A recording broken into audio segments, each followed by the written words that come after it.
AMD has totally forgotten about the budget segment of CPUs, and Intel has taken advantage of this by creating some awesome offerings such as the i5-12400F. I recently picked one up for myself and needed a motherboard to go with it. Well, let me introduce you to my budget build buy.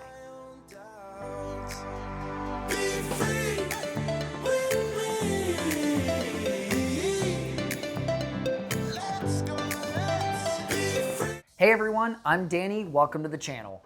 Today we're going to take a look at this motherboard. This is a B660 motherboard. I have the MSI MAG B660M Mortar Wi-Fi DDR4 motherboard. This is a micro ATX motherboard using the LGA 1700 socket. This motherboard has the B660 chipset. Since the i5-12400F is a locked CPU anyways, I won't be overclocking, so that's why I chose a B series board instead of a Z series. The cool thing is, Intel has added RAM overclocking support into the B series motherboards. So now you can get those XMP profiles that they promised you without having to buy a Z series motherboard for Intel. It also comes with a 2.5 gig LAN, Wi-Fi 6, and 4 DIMM slots. What more could you want? As the box lists here, it's a DDR4 motherboard. That's also because DDR5 is still very expensive. Even though Intel 12th gen can handle DDR5, it's not worth the money right now because it is very overpriced compared to its DDR4 counterparts, and I chose this for a budget series board. So I was gonna go with the cheaper RAM. First thing I wanna do is unbox this thing, then I'll take you for a walk around the board. I'm actually just gonna set the board to the side and take a look at all the components that this comes with before I get into the actual board. First thing that drew my attention here is they give you 2 screwdrivers in the box. They have a Phillips and a flathead, and they have little MSI logos on them. Very nice. You've got some cool motherboard stickers on here. Some of these are heat sink stickers, and then some of them are battery stickers. You've got all of the installation guides, papers, registration card. They include this really nice looking MSI logo if you want to dress up your computer case at all, showing that you've got MSI products in there. They also have the installation driver and utility disc. This is 2022. Just send us a USB thumbstick and we'll be good to go. They give you 2 packs in here of M.2 screws, 2 packs of SATA connectors in case you want to add any hard drives, and then they also have the Wi-Fi antennas included. Now let's take a closer look at the board itself. Initially, upon taking the board out of the plastic here, it's very heavy. MSI did this with their B550 series board. That's why I picked up the Mortar Wi-Fi motherboard in the B550. This one is no different. It's got big, heavy heat sinks on the VRM and the MOSFETs and stuff. It's got 2 big heat sinks here for M.2 drives, and then it's got a massive heat sink on the chipset itself. Very, very heavy board, but you could tell it's high build quality as well. Taking a look at the board itself, let's start off with the bottom here. You have the front panel audio, a 12-volt RGB header, a fan header, the Thunderbolt jumper, then a 5-volt ARGB header, 2 USB headers, and then 2 SATA ports, some serial ports, and your front panel connector.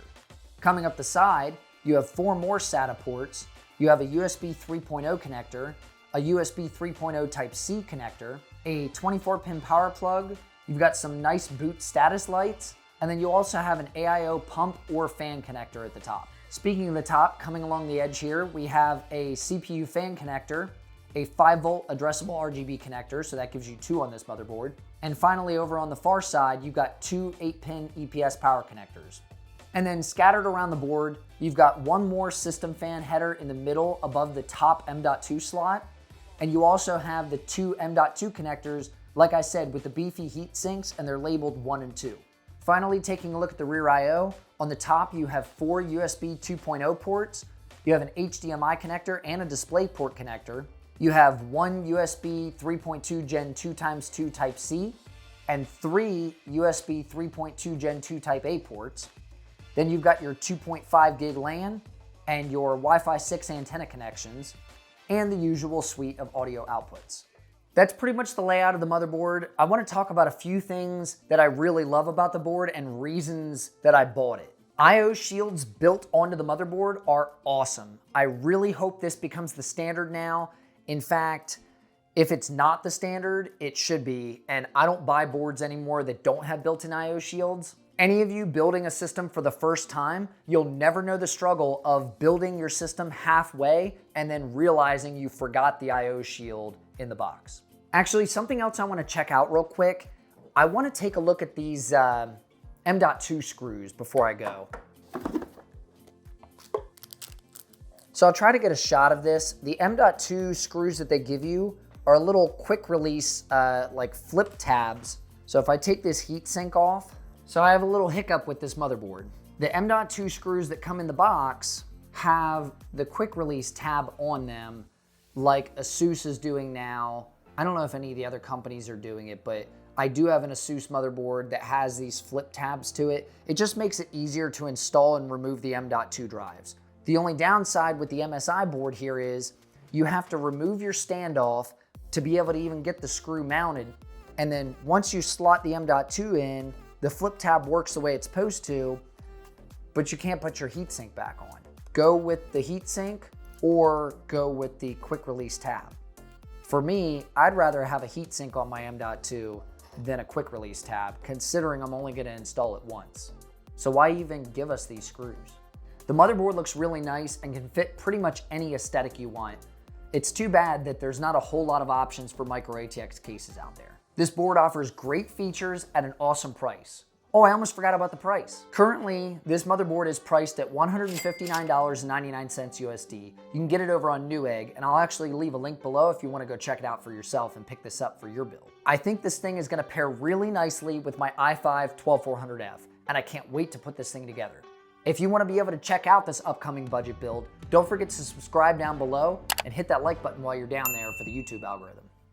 And as I always say, I'm Danny with Danny's Tech Channel, and I'll see you in the next video. 'Cause we're like Alpha and Omega. Whatever happens doesn't matter. I know